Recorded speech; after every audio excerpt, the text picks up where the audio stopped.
Rahayu, Sagung Dumadi. Masih bersama kami di channel Babat Nusantara.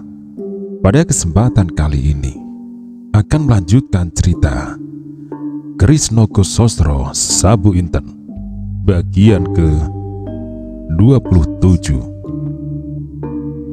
Ki Ardi meskipun tidak tergolong tinggi, namun ia tidaklah pendek.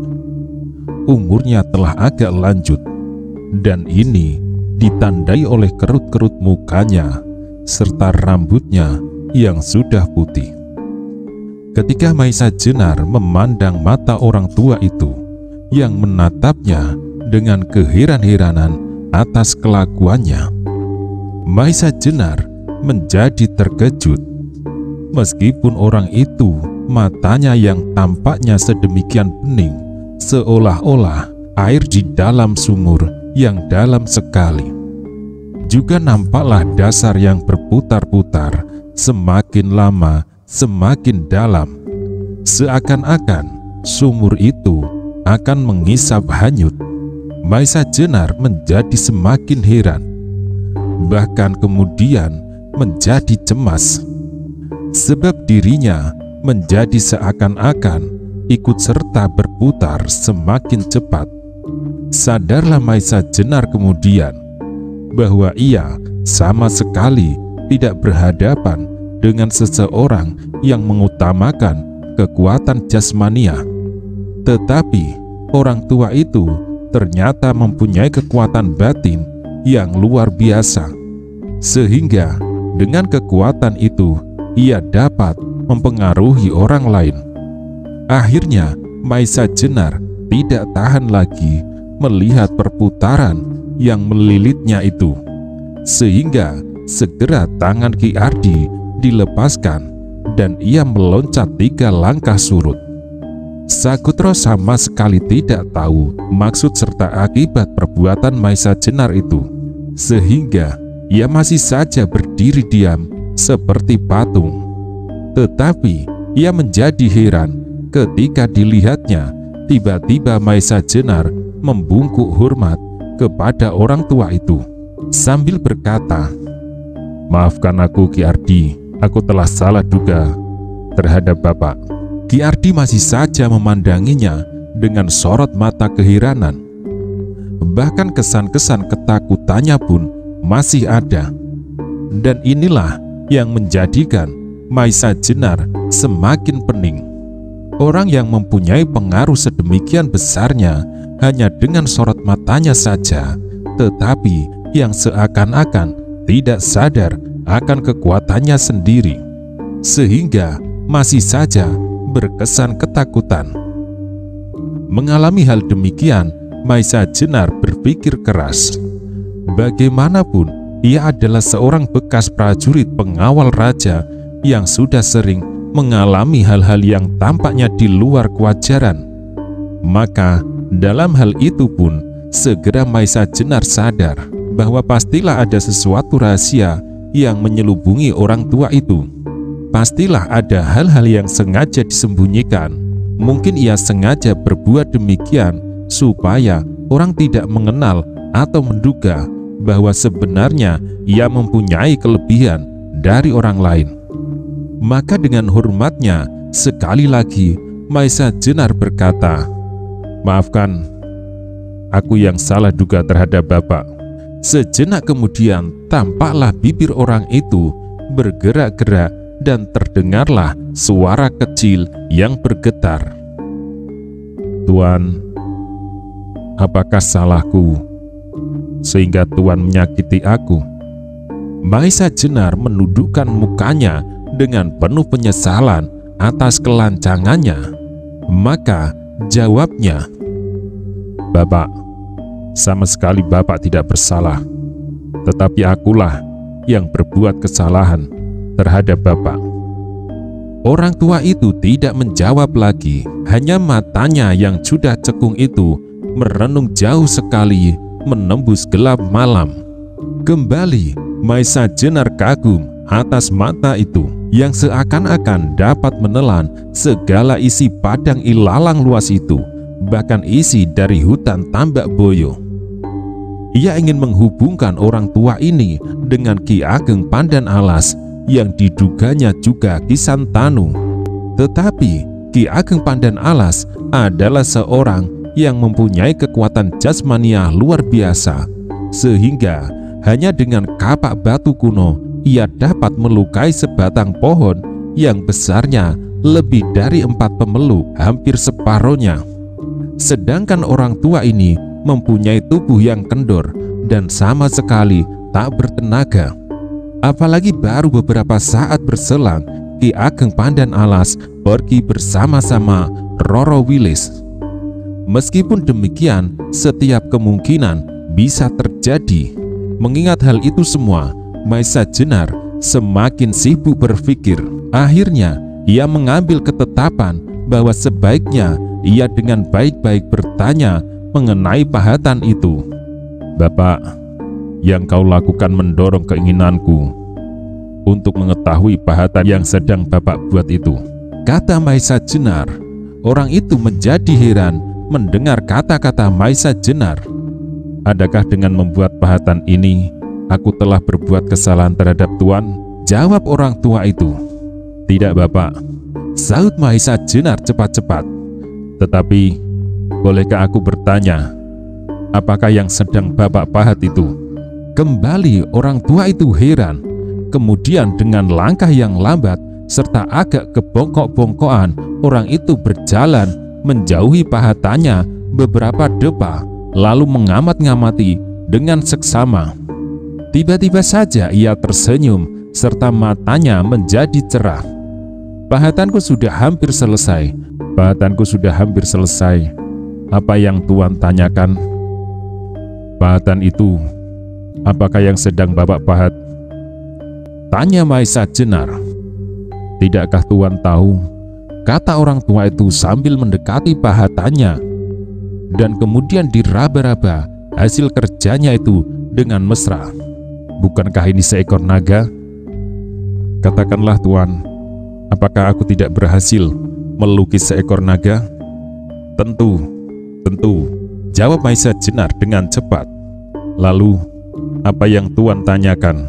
tanya orang tua itu.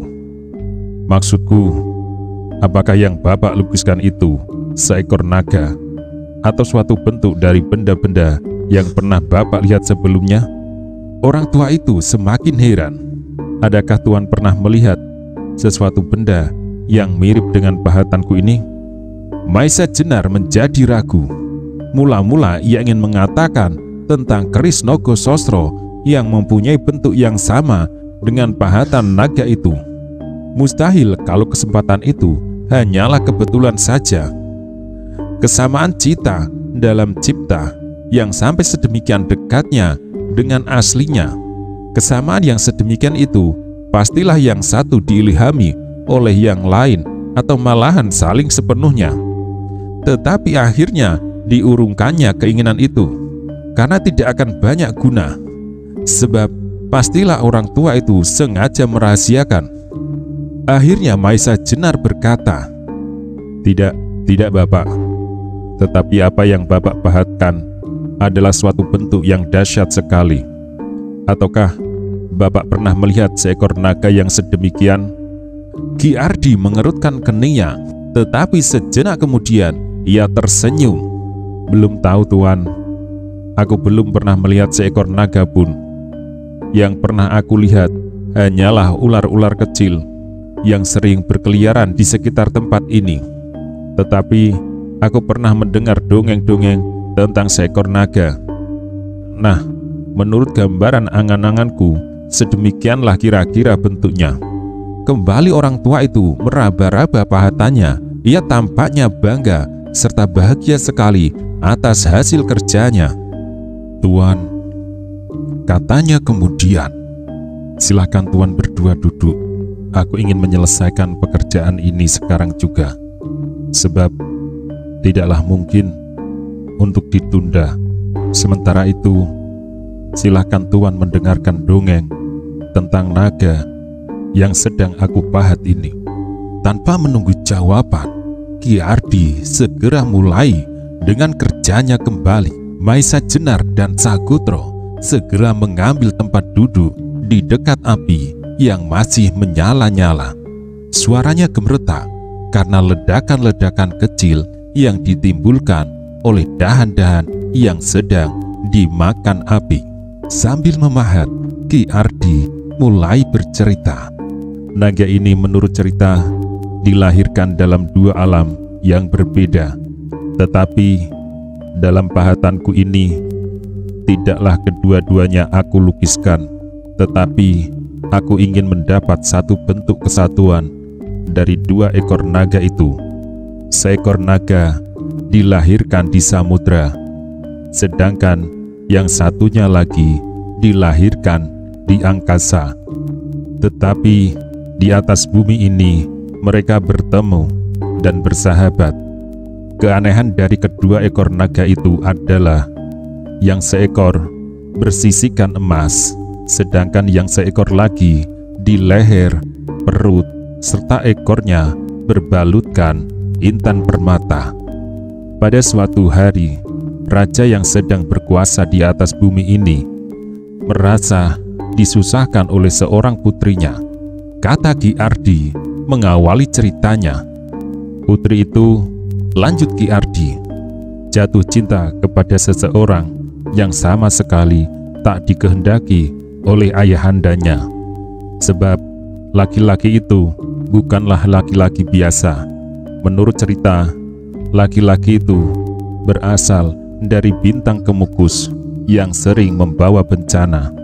Hanya karena laki-laki itu terlalu sakti, maka tidak ada yang berani mengganggunya.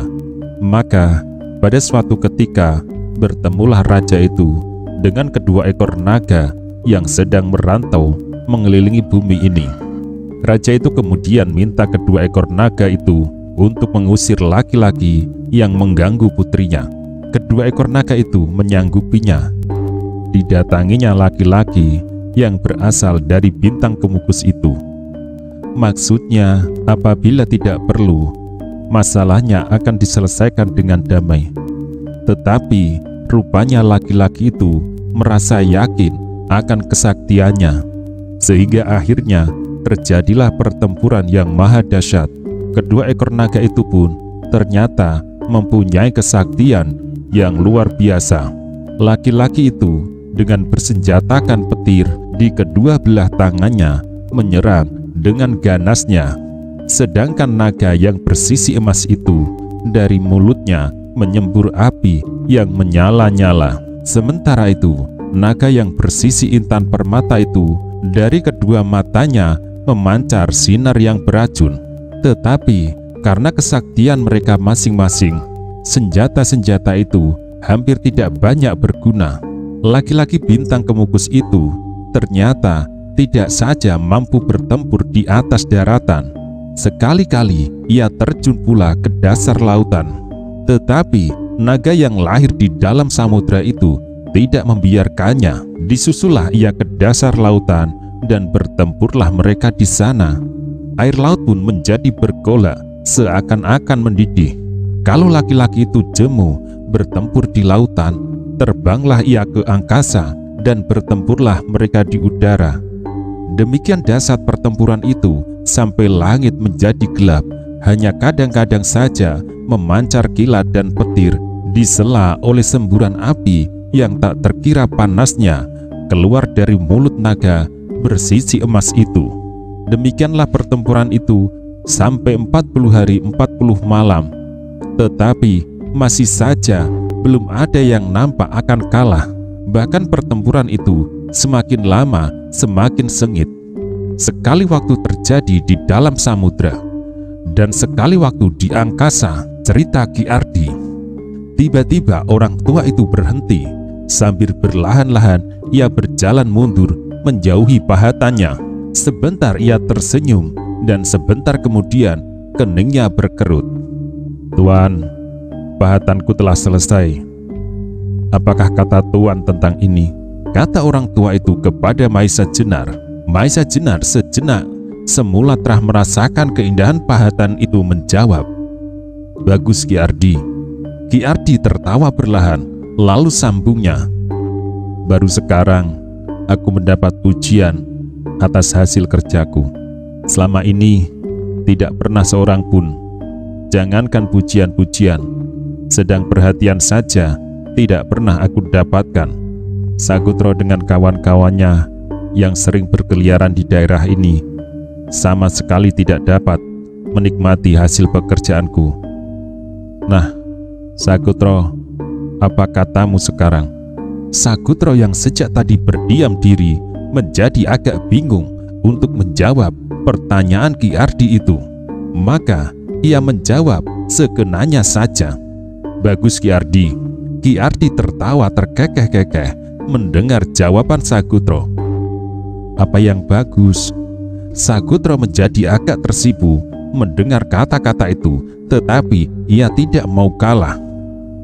"Nagamu Ki Ardi, kalau saja bersisikan emas benar-benar, serta berbalutkan intan permata, mungkin umurmu tidak lebih dari malam ini." Kembali Ki Ardi tertawa terkekeh-kekeh. "Pastilah itu terjadi kalau nagaku benar-benar seperti dongeng yang pernah aku dengar itu. Tetapi sesudah kau bunuh aku, kau akan mati ditelan nagaku ini." Rupanya Sagutro bukan ahli berdebat. Orang tua gila, kalau kau tanyakan pendapat orang lain mengenai pahatanmu itu, pastilah kau mengharap orang itu memujinya. Tetapi pahatanmu itu sebenarnya sangat jelek, gerutu Sagutro. Ki Ardi masih saja tertawa. Rupanya ia sudah biasa bergaul dengan Sagutro serta kawan-kawannya Lowo Ijo yang lain.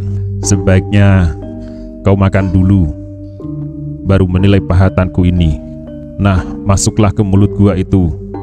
Nanti kau akan mendapatkan jagung bakar. Makanlah itu, baru kau dapat memberikan pendapatmu," kata Ki Ardi kepada Sagutro. Tetapi Sagutro rupanya malu dengan adanya Maisa Jenar di situ. Karena itu, pura-pura saja ia tidak mendengar. Bahkan ia berkata terus, "Ki Ardi, aku lebih suka mendengar dongengmu daripada menyaksikan pahatanmu itu." Sambil masih tertawa, Ki Ardi mengangguk-anggukkan kepalanya. Katanya, "Baiklah, aku lanjutkan dongeng itu. Tetapi aku ingin bertanya, siapakah kawan barumu ini?" Mendengar pertanyaan itu, darah Maisa Jenar tersirat. Sedang Sagutro menjadi bingung bagaimana harus menjawab pertanyaan itu. Sebentar mereka berdiam diri mencari jawaban. Akhirnya Maisa Jenar yang menjawab, "Ki Ardi, aku dan Sagutro secara kebetulan saja bertemu di perjalanan, dan Sagutro telah berbaik hati mengantarkan aku ke arah api yang Bapak nyalakan." Ki Ardi mengangguk-angguk kecil. Anehlah kalau hal itu terjadi. Biasanya apa yang dilakukan oleh Sagutro dan kawan-kawannya, membunuh dan merampas terhadap siapa saja yang dijumpainya di daerah ini. Lanjutnya, "Ki Ardi, jangan kau membual. Lebih baik kau berkata atau bercerita tentang hal-hal yang baik," potong Sagutra dengan nada tidak senang. Mendengar kata Sagutro yang diucapkan dengan nada keras, Ki Ardi nampak agak takut juga. Maka katanya membetulkan, "Maaf Sagutro, maksudku bukan tidak baik. Aku hanya ingin bergurau saja.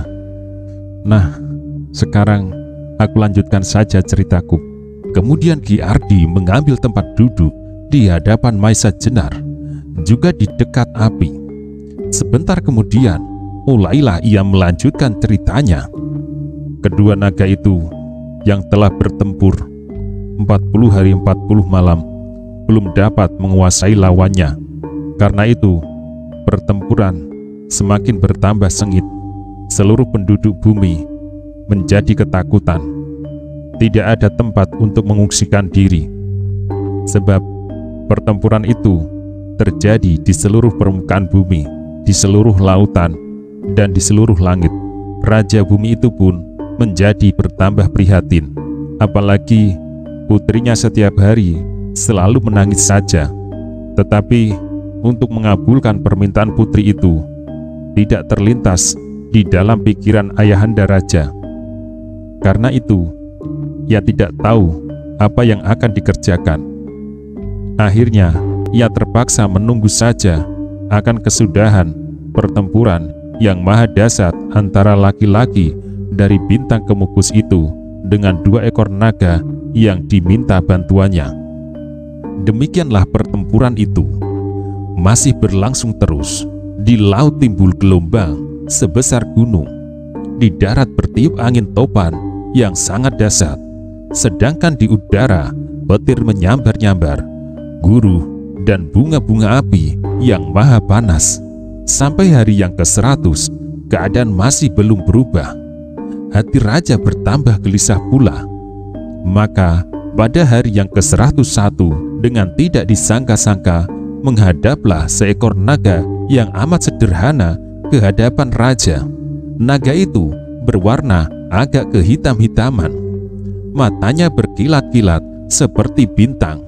Dengan rendah hati, naga itu berkata kepada Raja Paduka yang memerintah kerajaan bumi. Paduka yang memerintah kerajaan bumi, perkenankanlah hamba mengabdikan diri kepada Paduka, serta diperkenankan membantu kedua saudara hamba yang sedang bertempur melawan laki-laki yang berasal dari bintang Kemukus. Tentu saja permintaan itu dikabulkan oleh raja. Maka dengan senang hati, naga itu langsung menuju ke medan pertempuran yang saat itu sedang terjadi di daratan. Kedatangannya menimbulkan perbawa yang luar biasa, sehingga dengan tiba-tiba saja pertempuran itu berhenti sejenak. Melihat kedatangan naga ini, mereka bertiga yang sedang bertempur menjadi heran.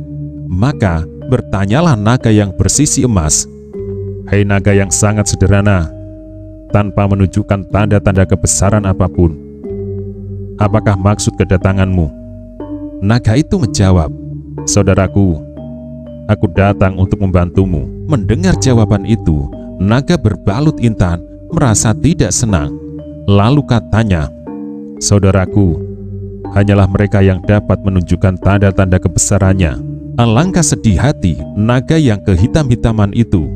Ditambah lagi, laki-laki dari bintang Kemukus itu memakinya pula. "Kau yang mirip sebatang pohon roboh itu akan turut serta dalam permainan ini?" Tetapi disabarkannya hati naga yang sederhana itu. Jawabnya, "Terserahlah kata-kata kalian atas diriku, tetapi aku ingin menunjukkan pengabdianku. Kalau demikian, kerjakanlah itu sendiri." Kata naga bersisi emas. "Ya, kerjakanlah sendiri," sahut naga yang bersisikan intan.